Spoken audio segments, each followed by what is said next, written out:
Halo, selamat malam. Jangan lupa kita ngopi dulu. Wah, nikmat. Nah, hari ini kita akan ngobrolkan soal asuransi. Asuransi itu sangat penting loh, walaupun mungkin banyak dari kita kecewa dengan kabar-kabar yang kurang baik.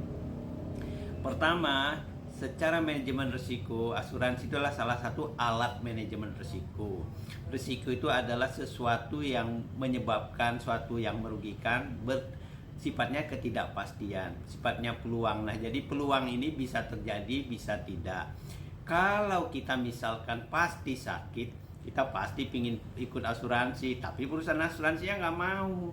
Tapi kalau kita itu pasti sehat, kita nggak perlu ikut asuransi. Nah, di antara kedua belah itu ada ketidakpastian, itulah makanya kita memerlukan asuransi. Istilah kerennya manajemen risikonya itu adalah mengurangi ketidakpastian, atau bahasanya memastikan ketidakpastian. Nah, jadi pertanyaan keduanya, apakah kalau kita mengikuti asuransi kemudian tidak terjadi kecelakaan, misalkan kita itu rugi? Ya jangan gitu. Kalau tidak terjadi kecelakaan, itu kan menjadi pendapatan bagi perusahaan asuransi. Itu. Apakah kemudian kita mengharapkan musibah? Tidak juga. Itu kan sifatnya berjaga-jaga, seandainya saja kalau terjadi hal yang tidak diinginkan. Kemudian apakah kita mendahului takdir Tuhan? Akan terjadi begini gitu mengharapkan keburukan? Bukan juga.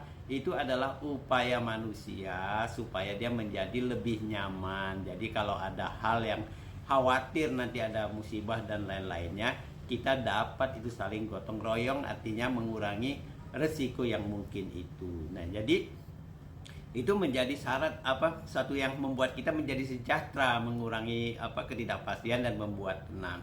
Bagaimana kalau kita tidak punya uang, tidak punya pendapatan untuk bayar asuransi? Apakah kita wajib mengikuti asuransi? Wajib, tetapi bagi diri sendiri. Caranya ya berhati-hatilah hidup supaya tidak, peluang kecelakaannya itu menjadi kecil gitu. Nah, pertanyaan selanjutnya adalah apakah asuransi pendidikan itu perlu? Itu nanti coba kita akan bahas di topik yang lain. Tapi ngopi dulu, selamat malam. Waduh, nikmat.